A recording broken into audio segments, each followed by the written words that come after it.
আসসালামু আলাইকুম প্রিয় ফেসবুক বন্ধুরা, নিত্যদিনের মতো আজকেও রাজনৈতিক বিষয় নিয়ে আপনাদের সাথে শেয়ার করতে এসেছি। কিছু কথা, কিছু প্রশ্ন, আলোচনা, সমালোচনা। রাজনীতিতে যা হয়, আমাদের দেশের রাজনীতিতে অসম্ভব বলে কিছু নেই। আর রাজনীতিতে সবকিছু হয়, একদম রান্নাঘর থেকে বঙ্গভবন পর্যন্ত রাজনীতি। মানে রাজনীতি আমাদের একটা বিলাসিতা, রাজনীতি আমাদের একটা রিক্রিয়েশন, রাজনীতি একটা মনোরঞ্জন, আবার রাজনীতি একটা প্রয়োজন, স্থিতিশীলতা। আবার হোক বা না হোক স্থিতিশীলতা, আমরা এটা নিয়ে সবাই ভাবি কম বেশি, প্রয়োজনে অপ্রয়োজনে। অর্থাৎ রাজনীতির বাইরে কেউ না, আমরা সবাই রাজনীতির মধ্যেই আছি এবং থাকাটা তো স্বাভাবিক। রাষ্ট্রচিন্তা এবং রাজনীতি চর্চার জায়গা থেকে প্রত্যেকটি নাগরিক এবং প্রত্যেকটি মানুষের সক্রিয় অংশগ্রহণ বা প্রত্যক্ষ পরোক্ষ অংশগ্রহণ জরুরি রাষ্ট্রের সাথে, এবং সেটা আছে আমাদের দেশে। প্রিয় ফেসবুক বন্ধুরা, তা আজকের বিষয় হলো আমার নির্বাচন। বিষয়টা একটু আগেও ঠিক করেছিলাম, সংস্কার ও নির্বাচন। তো সংস্কার আর বলে লাভ নাই, সংস্কার হয়ে গেছে, সংস্কার লাঠি উঠে গেছে, তো নির্বাচনটা বাকি আছে। এখন নির্বাচনের সাথে আরেকটা বিষয় এসে যোগ হয়েছে, নির্বাচন নাকি ডক্টর ইউনূস সাহেবের সরকারকে আরো কিভাবে 5 থেকে 10 বছর রাখার একটা পরিকল্পনা বা রাখার চেষ্টা বা অনেকের বক্তব্য। অর্থাৎ নির্বাচন বা নির্বাচন ছাড়া ডক্টর ইউনূস সাহেবের হাতে রাষ্ট্রকে 5 থেকে 10 বছর রাখা যায় কিনা। এখন প্রশ্ন, একটা সময় অর্থাৎ 2 মাস আগেও আমাদের রাজনীতির বিষয়বস্তু ছিল সংস্কার এবং নির্বাচন। আজকে পরিবর্তন হয় 7 মাস বা 8 মাসের মাথায় সেটা হয়েছে নির্বাচন হবে নাকি ডক্টর ইউনূস সাহেবকে রাখার প্রয়োজন বা জনগণ চাচ্ছে ইউনূস সাহেবকে, ইত্যাদি প্রসঙ্গ। তো ডক্টর ইউনূস সাহেবকে জনগণ রাখবে বা চায় কি চায় না, আবার শুনলাম অনলাইনে ভোট হচ্ছে, সেটা তো আর আমাদের জানা নেই। ইউনূস সাহেব তো ক্ষমতায় আছেন, চাইলেই থেকে যেতে পারে। আর ক্ষমতা থেকে কেউই নামতে চায় না, সবাই ক্ষমতায় থাকতে চায়। এই যে ক্ষমতায় থেকে যাওয়ার প্রক্রিয়া, এটা তো নতুন কিছু না। মানে আমরা বাঙালি যত বড় মাপের মানুষই হই, আমরা যত উচ্চ পর্যায়ের লোকই হই, মনে করেন একজন বাঙালি ইউরোপিয়ানদের চেয়ে সভ্য, কিন্তু বাংলাদেশের রাষ্ট্র ক্ষমতায় আসার পর তিনি আর যেতে চাইবেন না, থাকতে চাইবেন, এইটাই স্বাভাবিক। এবং ফ্যাসিস্ট, যাকে আমরা ফ্যাসিস্ট বলি, আমরা কম বেশি সবাইকেই স্বৈরাচারী বা ফ্যাসিস্ট বলেছি। তো সাম্প্রতিক সময়ের ফ্যাসিস্ট শেখ হাসিনাও তাই চেয়েছিলেন, তিনি ক্ষমতায় থাকতে চেয়েছিলেন। আসলে আমাদের দেশে সবাই ক্ষমতায় থাকতে চেয়েছিলেন, অতএব ডক্টর ইউনূস সাহেবকে সেদিক থেকে মানুষ একটা আলাদা কিছু ভেবেছিল। তো সে জায়গায়ও কেউ কেউ ইউনূস সাহেব বলেনি যে সে থাকতে চায়, কিন্তু তার পক্ষের লোকজন বলছে যে তাকে ক্ষমতায় রাখা উচিত বা থাকা উচিত। আমি সেই বিষয়ে বিস্তারিত আলোচনা আরো যখন প্রকাশ্যে চলে আসবে তখন আমরা নিশ্চয়ই করব, সবাই করব। অর্থাৎ আমরা নির্বাচন, তো নির্বাচন নিয়ে একটা আলোচনার আগে আমি একটা ছোট্ট গল্প, আমার গল্প যারা আমাকে একটু সামান্য চিনেন তারা জানেন যে ইদ্রিস বাহাদুর, রিয়াজ হোসাইন, গোপাল দা, গোপাল দেবনাথ, তন্ময় হালদার, বিপ্লব সুতার, এরা সবাই আসছেন। আপনাদেরকে অসংখ্য ধন্যবাদ, মূল্যবান সময় নষ্ট করে আমার মতো একজন লোকের লাইভ শোতে আপনারা অংশগ্রহণ করছেন। এজন্য আমি আনন্দিত, উৎফুল্লিত। আপনাদের উৎসাহ উদ্দীপনা আমার প্রেরণা, এতটুকুই প্রাপ্য, আর কিছু না। যাই হোক, নির্বাচন নিয়ে আমার একটা ছোট্ট গল্প, যে কোনো এক প্রার্থী নির্বাচনী প্রচারণা শেষ করে বাসায় ফিরেছেন।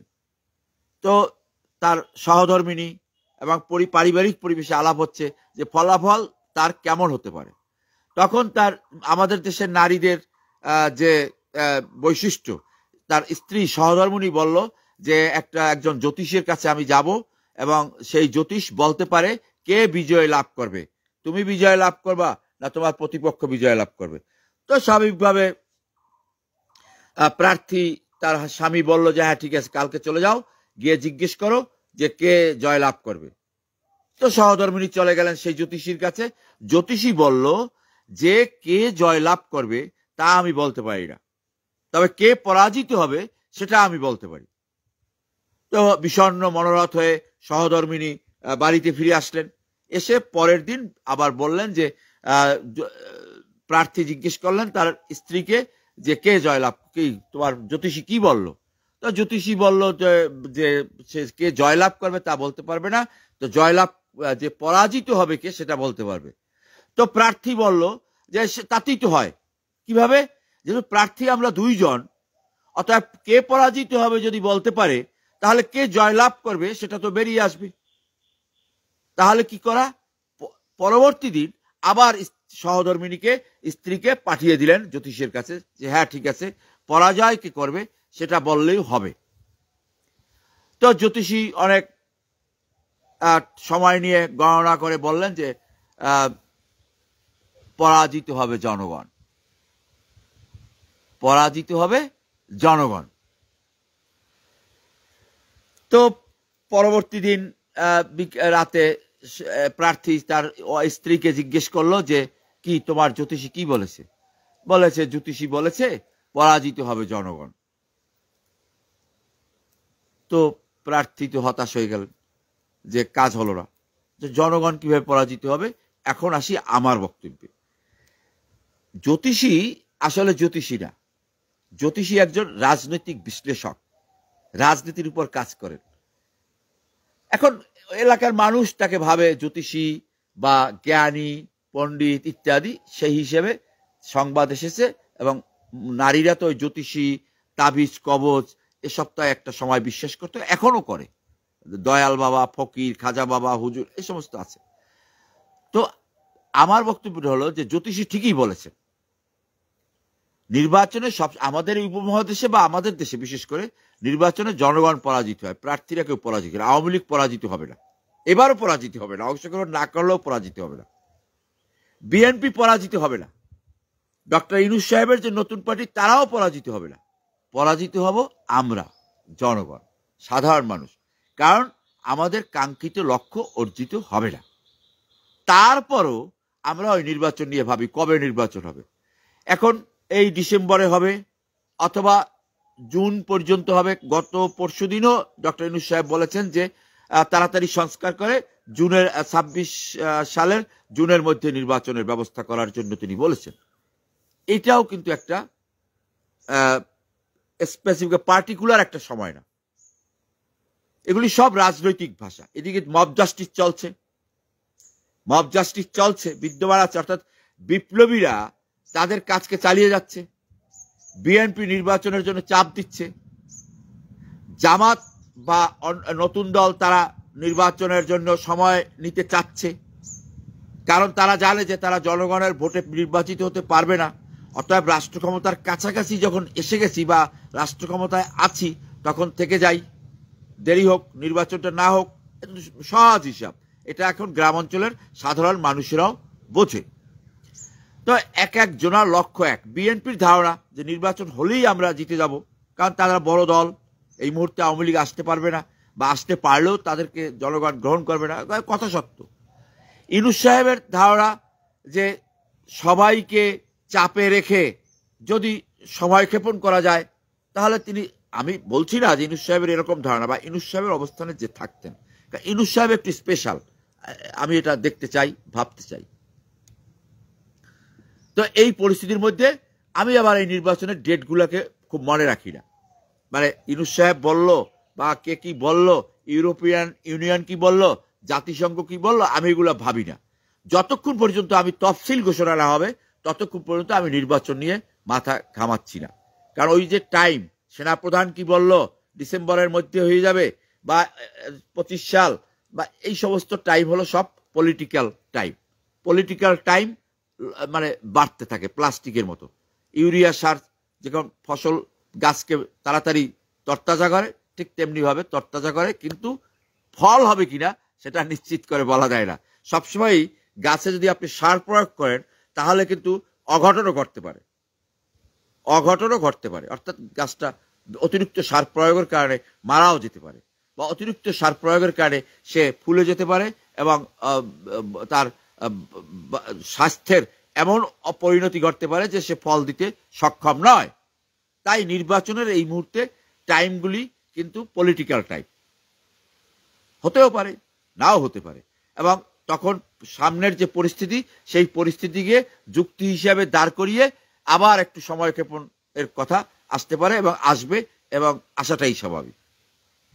এখন আসছে দেশে একটা যেটা চলছে, এখন নির্বাচন কবে হবে সেটা বড় বিষয় না, এখন যেটা চলছে তার সাথে তাল মিলিয়ে যে ইউনূস সাহেবকে রাখলে 5 বছর দেশটায় ব্যাপক উন্নয়ন হবে, বিনিয়োগকারীরা আসবে এবং ব্যাপক উন্নয়ন হবে, দেশটা একটা সমৃদ্ধশালী বাংলাদেশ হবে, অর্থাৎ সিঙ্গাপুর মানে বড় বড় রাষ্ট্রের মতো একটা আমরা আকার, সেই স্বপ্ন দেখছে। স্বপ্ন দেখা ভালো, স্বপ্ন কে না চায়? আমাদের দেশটা সমৃদ্ধশালী হবে, আমরা সমৃদ্ধশালী হব, দেশের সুনাম সুখ্যাতি বাড়বে, দেশের ভাবমূর্তি উজ্জ্বল হবে, এটা কে না চায়? তো এইটা স্বপ্ন দেখছে। আবার যারা আওয়ামী লীগের সমর্থক তারা ভাবছে যে শেখ হাসিনা ফিরে আসবে, নির্বাচনে এখনো তাদের ভোটার তাদের পক্ষে আছে, সিট আসন তারা বেশি পাবে, অতএব ভালোই হয় নির্বাচনে যদি আওয়ামী লীগকে অংশগ্রহণ করানো যায়। ভাবে, কল্পনা করে, ভাবতে তো অসুবিধা নেই।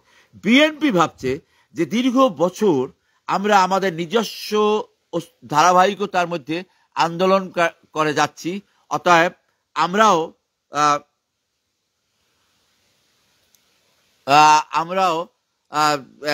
ফরহাদ হোসেন তালুকদার কাতার থেকে দেখছে, রূপকথা সুজন ভাই গীতিকার, বাংলাদেশ গীতিকার অ্যাসোসিয়েশনের কোষাধ্যক্ষ, উনি একজন ভালো তরুণ দার্শনিক। মনিরুজ্জামান তালুকদার পল্টন, কাউখালী, পিরোজপুর জেলার কাউখালী উপজেলা আওয়ামী লীগের সাধারণ সম্পাদক। জাকির হোসাইন মিডিয়া সংবাদকর্মী এবং একজন রাজনৈতিক আওয়ামী লীগ সমর্থক। জাকির ভাই এরা এসেছেন, আপনাদের সবাইকে অসংখ্য ধন্যবাদ। কাতার থেকে যিনি দেখছেন ফরহাদ তালুকদার, রূপকথার সুজন ভাই এবং মনিরুজ্জামান পল্টন, তিনজনই আমার খুব প্রিয় মানুষ। সে যাই হোক, আমি মূল প্রসঙ্গে আসি। সেটা হলো যে যারা স্বপ্ন দেখা ভালো, বিএনপি ভাবছে যে তারা বৃহৎ রাজনৈতিক দল, দীর্ঘদিন আন্দোলন সংগ্রাম করেছে, নিজস্ব ধারাবাহিকতায়, ছাত্রলীগের নিয়ন্ত্রণে থেকে বা আওয়ামী লীগের ভিতরে ঢুকে গোপনে বর্ণচরা হিসেবে তা নয়, তারা প্রকাশ্যে এই আওয়ামী লীগ সরকারের বিরোধিতা করেছে, বিরোধী রাজনৈতিক শক্তি হিসাবে তারাই, এবং তাদের জনসমর্থন আছে, তাদের সংগঠন আছে, তারা ভোট নির্বাচন দিলে সুষ্ঠু ধারার আমরা জয়লাভ করব, এটা অনেকে মনে করে। ইউনূস সাহেবের ধারণা যে জামাত ইসলাম ক্ষতিগ্রস্ত হয়েছে, তাদের অনেক নেতাকে ফাঁসি দেওয়া হয়েছে, জামাত ইসলামের একটা সংগঠক, ভালো সংগঠক, তাদের একটা ইসলামী আবেগের সাথে তারা ভালো খেলাধুলা করতে পারবে, তার সাথে আবার তিনি এনসিপিকে যোগ করে দিয়েছে, তার সাথে আবার এবি পার্টিকে যোগ করে দিয়েছে। হ্যাঁ, ওই যে ভুয়া ব্যারিস্টার শুনেছি ভুয়া ব্যারিস্টার, তো এই সমস্ত এবি পার্টির তার যে হুঙ্কার চিৎকার, এর সাথে আবার যোগ হয়েছে জ্যাকব মিল্টন, বিদেশে থাকা কিছু ইউটিউবার, জ্যাকব মিল্টন, ইলিয়াস সাহেব এবং পিনাকি ভট্টাচার্য। এই যে এটা কিন্তু একটা গ্যাং, ইউটিউব গ্যাং, আপনি বলতে পারেন এটা ইউটিউব গ্যাং। জ্যাকব মিল্টন তিনি একটা জেলে পরিবারের সন্তান, আমেরিকায় গিয়ে হয়েছে জ্যাকব, তাই না? আমেরিকায় গিয়ে হয়েছে জ্যাকব। এই জ্যাকব কিন্তু এখন ইসলামের খুব আবেগ দিয়ে কথা বলে, এবং ইমাম পিনাকি ভট্টাচার্য তো অলরেডি একটা পীর দরবেশ পর্যায়ে পৌঁছে গেছে, সে নাকি ইসলামে, এরকম হয় রাজনীতিতে। এটা আমি অবাক হই না, আমি খুব এনজয় করি, আনন্দ পাই। কেন আনন্দ পাই? কায়েদে আজম মোহাম্মদ আলী জিন্না মুসলমানই না, আর এই মাথা মোটা মুসলমানরা, আমরা মুসলমানরা, যদিও আমি খারাপ মানের মুসলমান ধরলাম হলো একটা, এরা তাকে জাতির পিতা মানছি, অর্থাৎ পিনাকি ভট্টাচার্যকে ইমাম মানা বা জাতির পিতা মানবো।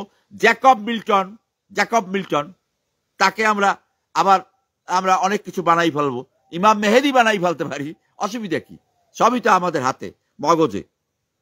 তো যাই হোক, YouTube gang, AB party, NCP, Jamaat Islam এবং পীর সাহেবরা যারা দুই একটা চিটের জন্য রাজনীতি করে, এদেরকে একটা গ্যাং জোগাড় করে। তার সাথে গতকালকে যেটা দেখতে পাইলাম যে আজাহারি সাহেব সেই ইহুদিদের সানগ্লাস পরে কোক খাওয়ার বিরোধিতা করছেন আহমদুল্লাহ সাহেব, এদেরকে একটা গ্যাং রাখছেন।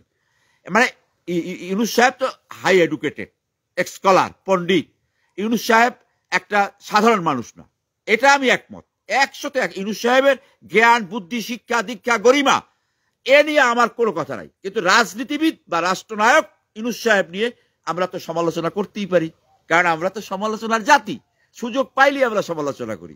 560টা মসজিদ পড়ার পরও আমরা শেখ হাসিনার সমালোচনা করি যে মসজিদ করা ঠিক হয় নাই। আর জ্যাকব মিল্টন পিনাকি ভট্টাচার্যের কাছ থেকে আমরা ইসলাম শিখি।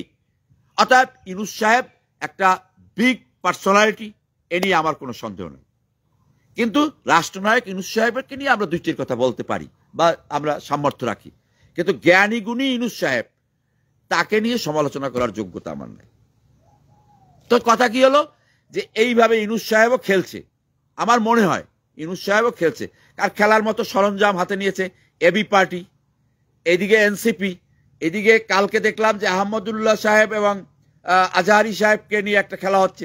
আজহারি সাহেব অনেক আগেই শুরু করেছেন ওয়াজ মাহফিলের মধ্য দিয়ে ডিভিশনাল শহরে, আবার আছেন এনসিপি জামাত ইসলাম, এরপর ইসলামী শাসনতন্ত্র আল্লাহর হেফাজত তো আছে, এখানে একটা খেলাধুলা চলছে এবং বিএনপি ধীরে ধীরে কোণঠাসা হয়ে যাচ্ছেন, আর আওয়ামী লীগ তো লাপাত্তা। আবার আওয়ামী লীগ আলোচনায়, কিন্তু আওয়ামী লীগ ঘুরে ফিরে ওই আওয়ামী লীগ, ভারত বলেন জাতিসংঘ বলেন, মানে রান্নাঘর থেকে পাকের ঘর রাজনীতির আলোচনা মানে আওয়ামী লীগ, এটা হবেই, কারণ পুরনো দল তো। আর বাংলাদেশের রাজনীতি নিয়ে আলোচনা করবেন আওয়ামী লীগকে বাদ দিয়ে, তা তো হয় না, হয় না। তারা আওয়ামী লীগ আছে, বিএনপি তো আছে, তো এই খেলা চলছে। এখন এই যে ভুয়া ব্যারিস্টার, কি নাম, ফুয়াদ সাহেব, এখন এই ভুয়া ব্যারিস্টার ভুয়া ডক্টরেটের সংখ্যাও দিন দিন বাড়ছে। এ প্রসঙ্গে আর একটা ছোট্ট গল্প বলে শেষ করবো আজকের মতো। সেটা কি জানেন, এক রাজা সব বিশ্ববিদ্যালয়ের ভাইস চ্যান্সেলরদের ডাকলেন, ডাইকে বললেন যে তোমরা গঙ্গারামকে 3টা ডক্টর ডিগ্রি কেন দিলা? মানে গঙ্গারাম নামে এক লোক 3টা ডক্টর ডিগ্রি পাইছে, এই জন্য বিশ্ববিদ্যালয়ের চ্যান্সেলরদের ডেকে জিজ্ঞেস করলেন কেন দিলা?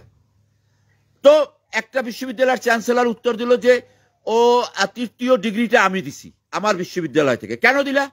যেহেতু দ্বিতীয় ডিগ্রিতে ডক্টরেট আছে, তাই আমি 2য় ডিগ্রিতে ডক্টরেট থাকার কারণে আমি 3য় ডক্টর ডিগ্রিটা দেয়া দিছি। গুড, রাজা খুশি হয়ে গেল। এবার 2য় ডিগ্রি কে দেশে, সেই ভাই ভিসি দাঁড়িয়ে বললেন যেহেতু প্রথম ডক্টর ডিগ্রিটা আছে তাই আমি 2য় ডক্টর ডিগ্রিটাও দেয়া দিছি। কি হয়েছে? ঠিক আছে। প্রথম ডক্টর ডিগ্রিটা কে দিছে? তিনি বললেন যেহেতু গঙ্গারামের প্রথমে কোনো ডক্টর ডিগ্রি ছিল না তাই আমি একটা ডক্টর ডিগ্রি দিয়া দিছি। তো রাজা এবার বুঝতে পারলেন যে এই ডক্টর ডিগ্রিগুলা কিভাবে দেয়া হয়, বা এই ব্যারিস্টার বিভিন্ন ডিগ্রি আছে না আমাদের, কিন্তু আছে, আমি নাম বলবো না, অনেক আছে, খুঁজলে পাওয়া যাবে। তো রাজা বললেন যে আজ থেকে আমার রাজ্যে কোনো ডক্টর ডিগ্রি দেওয়া যাবে না, সব বন্ধ। কারণ যুক্তিগুলা কি, 2য় ডক্টর ডিগ্রিটা আছে দেখে 3য় ডক্টর ডিগ্রিটা দিয়ে দিলাম, 2য় ডক্টর ডিগ্রিটা আছে দেখে প্রথমটা দিয়ে দিলাম। প্রথমটা কেন দিলেন? প্রথমটা দিয়ে দিলাম গঙ্গারামকে, গঙ্গারামের কোনো ডক্টর ডিগ্রি নাই, এই জন্য। তাই আমাদের দেশের ডক্টর ডিগ্রি, রাজনৈতিক পরিস্থিতি, সংস্কার এবং যা হচ্ছে এ সব কিছু কিন্তু একটা বিশৃঙ্খলা, কোনো সময় শৃঙ্খলা ছিল না। এখন ইউনূস সাহেবকে দিয়ে আমরা ভেবেছিলাম যে একটা শৃঙ্খলায় ফিরে আসবে, কিন্তু না, মবদাসটি চলছে। মানে ইসরায়েল বিরোধী সবাই আমরা, কিন্তু সেখানে একটা পলিটিক্যাল রাজনীতির গন্ধ বেরিয়ে আসছে। সেই ইসরায়েল ইস্যুকে কেন্দ্র কইরা কিন্তু রাজনীতির একটা উত্থান ঘটানো হচ্ছে, মানে নতুন শক্তির পক্ষে। এনসিপি সাথে আছে এবি পার্টি, সব মিলেই আছে জামাত ইসলামী বাংলাদেশ। থাকুক না, অসুবিধা কি? আমরা তো চাই শান্তি। এখন বিএনপির তারাও নরম হয়ে গেছে। এদিকে আছে ইউটিউবার, 3 ইডিয়েটস, ইউনো, একটা সিনেমা বোধহয় দেখছিলাম নাকি, 3 ইডিয়েটস। তেমনি আছে জ্যাকব মিল্টন, ইসলামের বক্তা, পিনাকি ভট্টাচার্য, ইসলামের এখন ইসলামিক জ্ঞান অর্জনের জন্য Pinaki is the best person. এবং তারা বিদেশে থাকে, বিদেশে বৈশা আমাদেরকে ইসলাম শিখাচ্ছে, ভার্চুয়াল ইসলাম, তারা যা বলে তাই হয়। আর ইলিয়াস সাহেব, ইলিয়াস তো আছি। এই হচ্ছে আমাদের রাষ্ট্রের নির্বাচন, সংস্কার এবং পরবর্তী ভাবনা। নির্বাচন ছাড়া থেকে যাওয়ার একটা ভাবনা, নির্বাচন হলে একটা ভাবনা, আর সংস্কার তো আর বোধহয় হচ্ছে না, হলো না। আজকের মতো এখানেই শেষ করছি। ধন্যবাদ। আবার দেখা হবে অন্য কোনো সময়, অন্য কোনো বিষয় নিয়ে। আসসালামু আলাইকুম। সবাই সুস্থ থাকুন, ভালো থাকুন।